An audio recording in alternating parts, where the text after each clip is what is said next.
এই যে দেখুন, যদি আপনি হতেন এই জায়গার মধ্যে তাহলে কি হইতো, কিভাবে সামলাইতেন ঘটনাটাকে। কিন্তু এই দোকানদার ভাই যেভাবে সামলাইলো আসলে জাস্ট কোনো বলার ভাষা রাখে না। আমি তো পুরো অবাক হয়ে গেছি যে একটা মানুষের সাহস কিভাবে হয় যে এরকম একজন সন্ত্রাসীর সামনে যে নিজেকে কন্ট্রোল করা, দোকানটাকে সেভ করা এবং দোকানে যে টাকা পয়সা আছে সবগুলো সেভ করা, এবং কি এর থেকে কিভাবে বাঁচা যাবে এর সুন্দর একটা কৌশল যদি এই ভিডিও থেকে আপনি পুরোটা ভিডিও দেখে যদি না বুঝতে পারেন তাহলে আপনি বিপদে বললে কেউ আপনাকে উদ্ধার করতে পারবে না। এবং কি দেখতে পাচ্ছেন পাশে একটা লোকও ছিল, লোকটাকে কাস্টমারকে ধমকি দিচ্ছে তুই চেপে যা।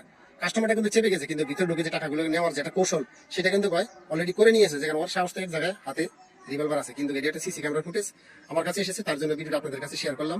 অবশ্যই থেকে আপনি বাঁচতে হলে এই দোকানদার মতো কৌশল করবেন। কিন্তু টাকা চাইছে, অবশ্যই টাকাগুলো দিয়ে দিছে, এর জন্য কোনো আটকাই না, কোনো কিছু করে নাই।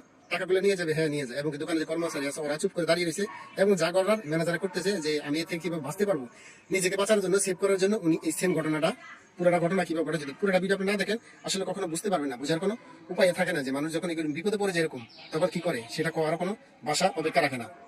এবং কি ওই লোকটা ভিতরে ঢুকলে আস্তে আস্তে আস্তে দোকানের পরে টাকাগুলো ব্যাগে ঢুকাচ্ছে। দোকানের পরবর্তীতে যে কাজটা করতেছে সেটা আপনি ভালো করে দেখতে থাকুন ভিডিওটা, যদি একটু লম্বা অবশ্যই ভিডিও ভালো করে দেখেন। দেখার পর আপনি নিজে বুঝতে পারবেন আসলে ব্যাপারটা কি, ঘটনা কোন জায়গায় ঘুরছে। এবং কি যে ব্যাগ থেকে টাকাগুলো কিন্তু ঢুকাইতেছে এবং উপরে ডরে নিচে ডরে সবগুলো টাকায় ঢুকাই ফেলাইছে। দোকানের পরবর্তীতে কাহিনীটা শুরু হবে অ্যাকশন, যখন আমরা লাস্টে দেখবেন তখন মজাটা পাইবেন যে দোকানদারে কি ঘটনাটা ঘটায় ওর সাথে। এবং কি এরকম দুর্দান্ত সাহস একজন দোকানদার দেখানোর জন্য আসলে আমার পক্ষ থেকে দোকানদার ভাইকে অনেক ধন্যবাদ দিই, সেলুট দিই। আসলে এরকম বিপদে যে কোনো সময় মানুষ পড়ে যেতে পারে, আপনিও আমি পড়ে যেতে পারি। এই জন্য নিজেকে আগে বুদ্ধি খাটিয়ে কাজ করবেন, যে কাজ করার জন্য আমাকে কিভাবে বাঁচতে হবে থেকে।